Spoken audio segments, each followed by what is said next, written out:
She thought I would beg. That was the part that still makes me shake my head. She thought I would panic, chase her, argue, plead, negotiate my own dignity back into her life. But I didn't. I left quietly while she was off spending a weekend with her ex to supposedly close the chapter. And when she came back expecting tears, she found silence.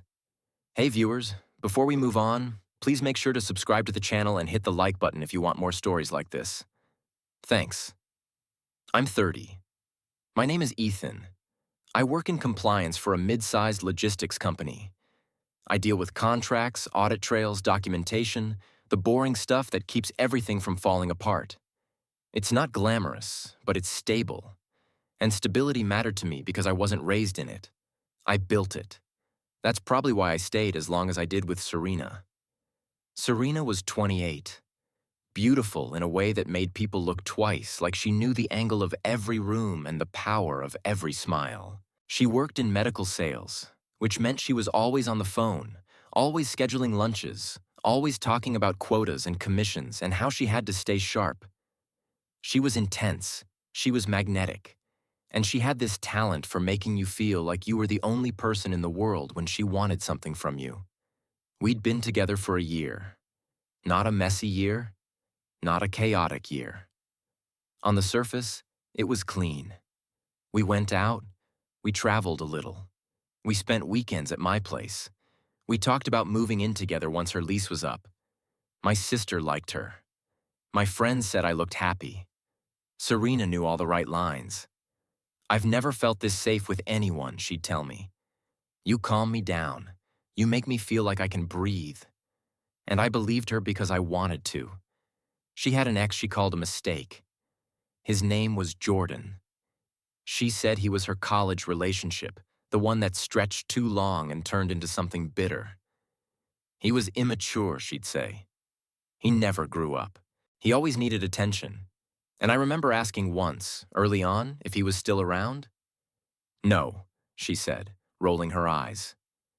God, he's in the past. Don't worry about him. I didn't worry, because she didn't act like someone still emotionally tied to her past. She didn't hide her phone. She didn't disappear. She didn't keep weird secrets. At least not at first. The change came in small steps. A text here, a mention there. The first time his name popped up again was after we'd had a good weekend. One of those weekends where everything feels easy, where you start believing in the future like it's guaranteed. We were making coffee on Sunday morning when her phone buzzed. She glanced at the screen and her expression shifted. Not fear, not guilt, something else. Annoyance. She typed a quick reply and tossed her phone onto the counter face down. Everything okay? I asked.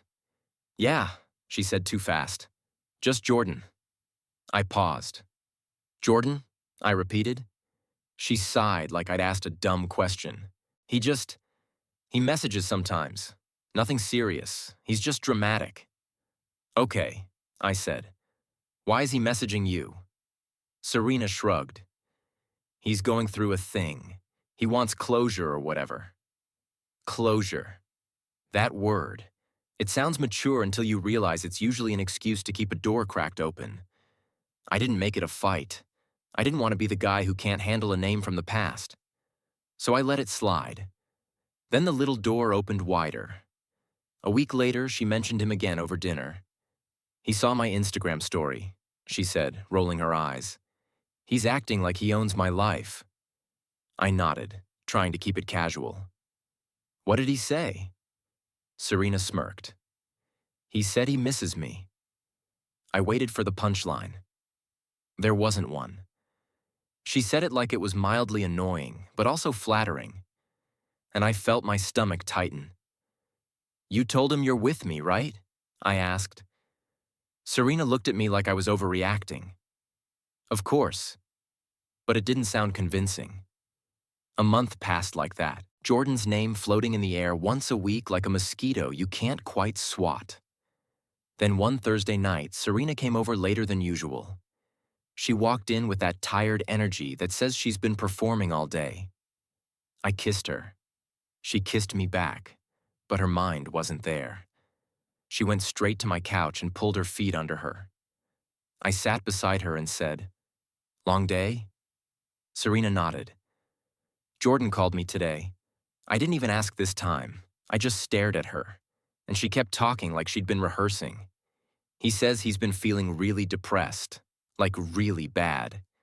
He said he can't stop thinking about everything. He said he needs to talk to me in person. In person. I kept my voice calm. And you told him no? Serena blinked. Ethan, I can't just ignore someone who's spiraling. He's not your responsibility, I said quietly. She sighed, leaning her head back. You don't understand. We have history. History doesn't entitle him to access, I said. Serena turned toward me and her eyes hardened. Why are you being like this? I almost laughed at that. Because that's how it always starts. You bring up something reasonable and suddenly you're the difficult one. I took a breath. I'm not being like anything, I said. I'm asking why your ex thinks he gets a seat at our table. Serena's phone buzzed again. She glanced at it and her face softened. She didn't even try to hide it. It was him. I watched her thumbs move fast. Then she set the phone down and looked at me. He wants to go away this weekend, she said. I blinked once. Go away? Serena nodded like she was describing a normal plan. Just for a weekend, a cabin. He says he needs closure, like a real conversation without distractions. My brain stalled. A cabin, with her ex, for a weekend. I waited, expecting her to realize how insane it sounded. She didn't. She kept going, tone gentle, persuasive, like she was trying to make me proud of her maturity. He said he wants to end things properly, like say goodbye. And honestly, I think it would be good for me too, just to finally shut the door. I felt my throat go dry. Serena, I said, voice low, why would you need a weekend trip to end something that's already over? She frowned. Because it's complicated. No, I said. It's not complicated. It's disrespectful. Her eyes flashed. You're being insecure. I exhaled slowly. This wasn't insecurity. This was boundary. There's a difference. I asked the simplest question.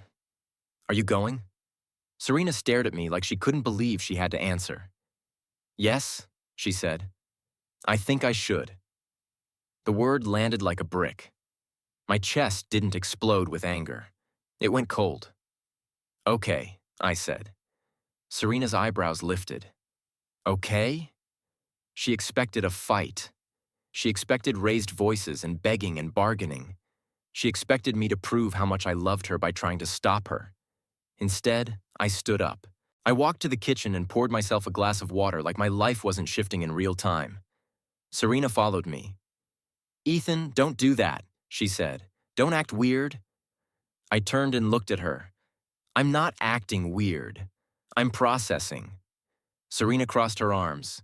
You know nothing is going to happen. We're literally just talking. It's closure. I stared at her. Then you don't need a cabin, I said. Serena rolled her eyes. God, you're so dramatic. That was the moment I understood the real dynamic. She wasn't asking. She was informing. And she expected me to accept it. Because she believed my role was to be steady, supportive, forgiving, reliable. The safe base she could return to after she did whatever she wanted. I finished my water and set the glass down. Do what you want, I said. Serena blinked. What does that mean? It means you're going to do it anyway, I said. So I'm not going to argue. Her expression softened immediately, relieved. See, she said. Thank you. I knew you'd be mature. Mature. That word sounded like poison in her mouth. She stepped closer and kissed me. It was quick, almost congratulatory. Then she smiled like she'd won something. He's picking me up tomorrow after work, she said. We'll be back Sunday night. I nodded. Have a good trip. Serena didn't notice my tone. Or maybe she did and didn't care. She went back to the couch and started scrolling through outfit ideas like she wasn't about to blow up her relationship. She left later that night with a kiss and a casual, Love you. I didn't say it back. Not because I wanted to punish her, because it wouldn't have been true anymore. I sat alone in my apartment after she left, staring at the door. I didn't feel rage. I felt clarity. Here's the truth. A woman who respects you doesn't go to a cabin with her ex for closure. A woman who respects you doesn't call your boundaries insecurity. A woman who loves you doesn't treat your discomfort like an inconvenience. Serena wasn't confused. She was entitled. And she assumed I'd be waiting when she returned. That night, I made a list. Not dramatic, not emotional, just practical, like I do at work. Step 1, remove her access. Change the lock. Step 2, remove her footprint. Pack everything that belongs to her.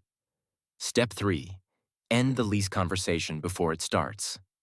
No moving in. No future plans. By midnight, I had ordered a new lock from a 24-hour service. By 9 a.m. the next morning, it was installed. While the guy worked, I packed. It was faster than I expected.